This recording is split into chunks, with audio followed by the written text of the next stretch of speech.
morning, everyone. Congratulations, graduates. Let's give them a big round of applause.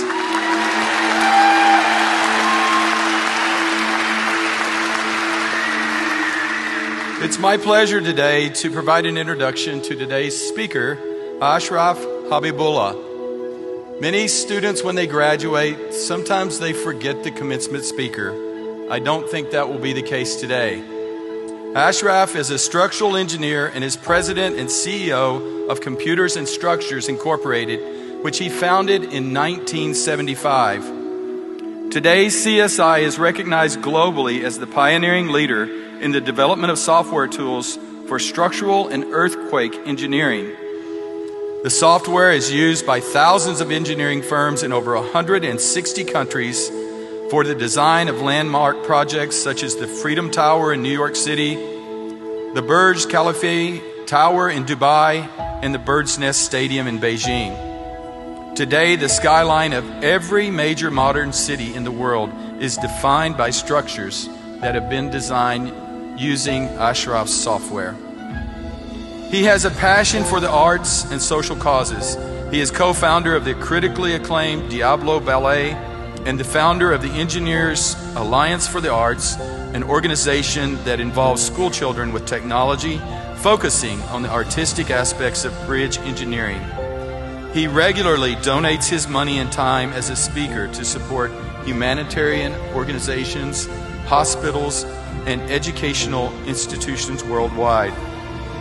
Ashraf has donated software to thousands of universities to ensure that the technology necessary to produce seismically sound structures reaches everyone. And Ashraf has also supported our students and labs here at Cal Poly. Ashraf has a deep personal interest in the study of human psychology and human behavior and how they can be leveraged to help people from all walks of life reach their maximum potential. Would you join me in welcoming Ashraf to the podium?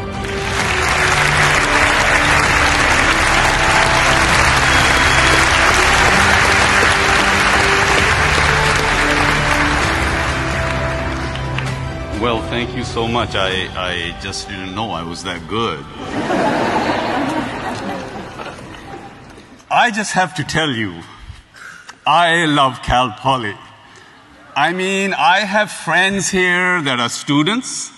I have friends that have graduated from here to become amazing young professionals. And I have friends that graduated literally 40 years ago. And I have so many incredible stories. But those are for another time. Today, this day is about you, to celebrate you. And you know what? The reason I'm so excited to be here is because in the fall of 1969, I was sitting where you are. So that was exactly 50 years ago, you know?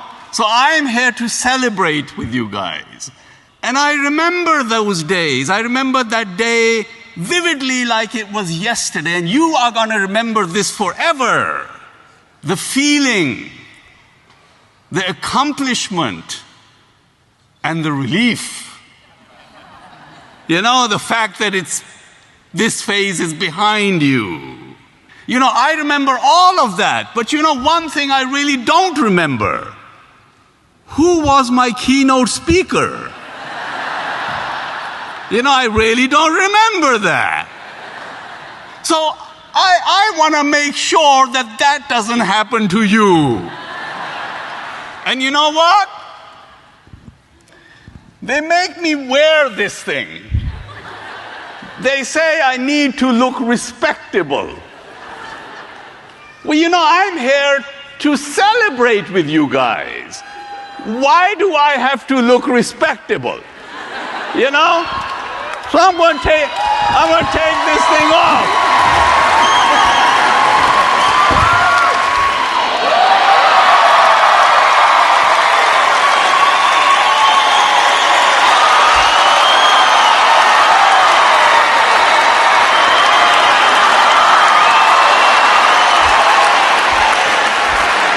tell you a little bit about this jacket. You see, I think every keynote speaker needs to have a jacket like this. Because you know, when you come to a commencement and you wear a jacket like this, you can basically say anything you want to. Because nobody's listening. They focus on the jacket. And of course, you get invited everywhere, and they never forget you. Try taking this thing through security with them wires and them batteries. You know, they actually make me take it out of the bag and wear it. Can you imagine 500 people in line in Dubai? And here I am at the head of the line with my lights on. All kidding aside, you know, I came to America, this is also 50 years ago. December 8th, 1969 is when I landed in this incredible land from Pakistan. And I remember my dad taking me up to the plane, and there was a colonel in the army, so he could get into the plane. He sat me down on the chair, and he said, "Go make something of your life. Make a lot of friends. They will come in handy." And they did. Over the past 50 years, I have made friends everywhere. And they have done exactly what my father said. They molded my life. So today, I'm here to make new friends. All of you. I want a picture with every one of you.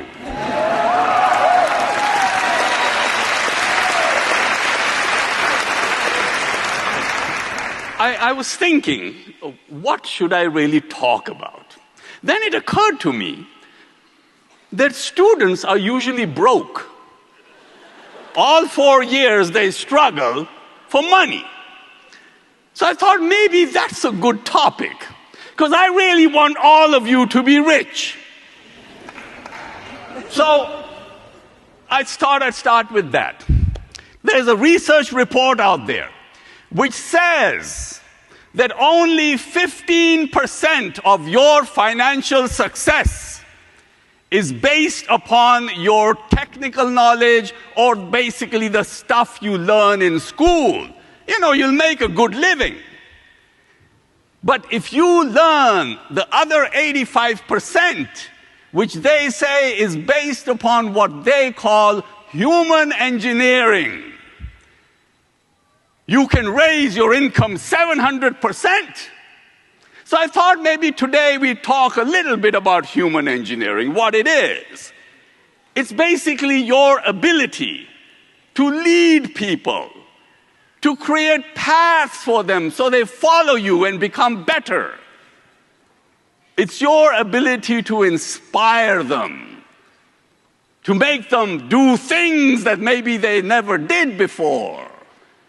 And it's your ability to have influence over them so that they will do things for you that you want them to do without you even asking them to do it. How amazing is that? And when you learn about human psychology and human chemistry, you will learn something amazing. And that is that human beings are created for one and one only solitary reason. Well, there's actually two, but this is one of them. And that is that you are created for making the life of another human being better.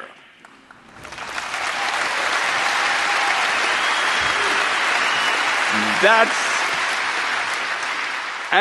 not religion. It's not something that I've cooked up. It's not voodoo. It's part of your human chemistry. That's the way you are built. It's the way your constitution is. That is the reason why when you do something nice for somebody, you actually feel amazing. Nature has created a reward system when you do the things that nature wants you to do, it rewards you with an amazing feeling. Have you ever thought, why would anybody like you? I mean, has it ever occurred to you? I mean, why would you like me? Because of my lighted jacket? Or my Madonna hat? How about them Madonna boots? No. People like you for only one reason, and you learn this, and it's best that you learn it when you're young. It will serve you well. People like you for only one reason, and that one solitary reason is how they feel about themselves when they are in your presence. That's what makes them like you.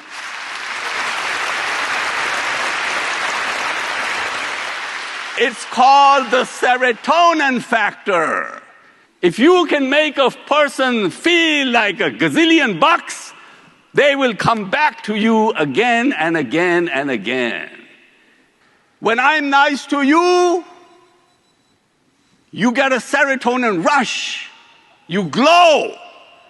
When I see that, I get a serotonin rush. I glow.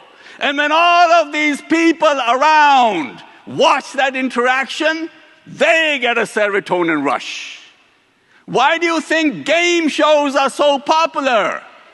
You know, there's a girl jumping up and down, winning a car. She's happy as whatever. And then there's the host, so happy. But what about all these people in TV land by the millions? They're tuned into the television. They ain't getting jack shit. Right? What they're getting are serotonin rushes. That's what they're getting. They're drunk. And marketing people know that. Serotonin is one of the biggest marketing tools available to humanity. But they don't teach you that. That's from me. Why are you here? I mean, you know, you did your coursework. You paid the fees. Right? Why don't they just send you a PDF and say, hey, congratulations, bye-bye. You're here. You're spending all of you people, what are you doing here? You've come for your serotonin fix. You're a bunch of drug addicts. It's true. It's true. I mean, just wait till your graduate walks through here. You'll be so drunk with serotonin, you'll be in tears. You know, human beings are fundamentally created to have human relationships. That's why it feels good to hug somebody. That's why it feels good to come out here and look a person in the eyes. The human connection. It's an oxytocin effect. You know, I developed software for designing buildings and bridges to stand up in earthquakes. For some reason, wherever they speak Spanish, there are earthquakes. Now, maybe it's their amazing people that they are, their warmth, the fact that they know how to celebrate life. Right? The love makes the earth quiver under their feet. I do a lot of seminars on our technology. They show up by the hundreds. Now, I don't speak Spanish, but what do? When I go there, this is how I start my seminar. Yo nunca pensé que pudiera querer con esta pasión que me quema la piel. Volar por tu cuerpo es el cielo tocar. Quiero contigo llegar una noche más. Oh!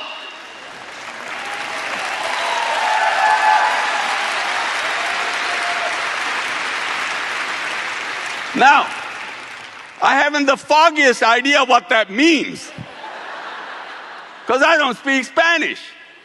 But what does it do to an audience that speaks Spanish? 2,000 of them. It connects you with them. It gives them an oxytocin rush, makes them feel amazing about themselves. And what does that do? That bonds them with you. From that point onward, you can do no wrong. So learn about human psychology and human chemistry. It'll serve you well. It'll make you rich. You know, when you have amazing instructors like you have at this university, they don't just teach you. Implicitly, they instill into you a willingness to learn. And that stays with you. Psychologists will tell you, you don't learn by being taught. You don't learn by being told. You learn by absorbing the environment that you are in. So even after you leave the university, all through your life, you are like this information sponge. You look at something and you want to learn it. The other thing that you learn, without even knowing it, is to be able to think logically. So you can figure out stuff for yourself. You know, one of the greatest things that I learned without even knowing it in college is my friends. Just by being around them, they taught me how to live out of my comfort zone. They made me shameless. Look at this. But it has served me well. So living out of your comfort zone is the most important thing that you need to think about, because these are the most amazing times for you to graduate. When I came to Berkeley 50 years ago, I thought I was the most luckiest person because they had just put humanity onto the moon and computers were just getting started. Now I look at the opportunities you have today. And with the background that you've received here, you can step into any field. So try anything. Try everything. You know, the biggest tragedy in life is not death. The biggest tragedy in life is arriving at the end of your life and looking back at all of the opportunities that you missed because you were afraid to step out of your comfort zone and answer the door when opportunity knocked. At that point, you wouldn't have to worry about how you're going to die, because that thought alone will kill you. Don't let that happen to you. Try everything. Because when you try everything, you will find that passion will find you. I mean, I wanted to be a rock star. I wanted to come to America, put Elvis Presley out of business, and run away with Mary Tyler Moore. When it turned out that that probably was not going to happen, I became a structural engineer. And it's been amazing. When you try everything, eventually passion will find you. And you will end up having such an incredible job that you're willing to do it for free. How amazing is that? There will be no difference between your work and your play. Every person will be looking at you and wondering, is this sucker working or is he playing? You're actually doing both. And at that point, you would have mastered the art of living.